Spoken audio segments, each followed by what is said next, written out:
In this tutorial, we are going to check out and enjoy a read-along book for children. Let's check out Library Mouse.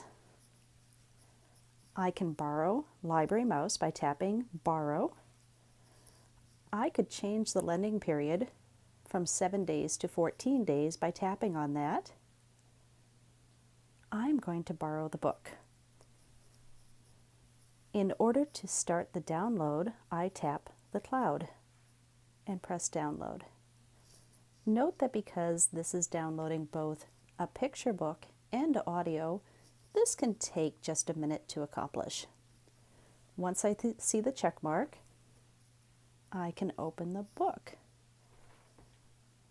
All right, ready to open the book. Now, note that in order to start the narration, I have to get rid of this pop-up from the bottom. If I tap anywhere on the screen, I now see a little link that says Start Narration. Excellent.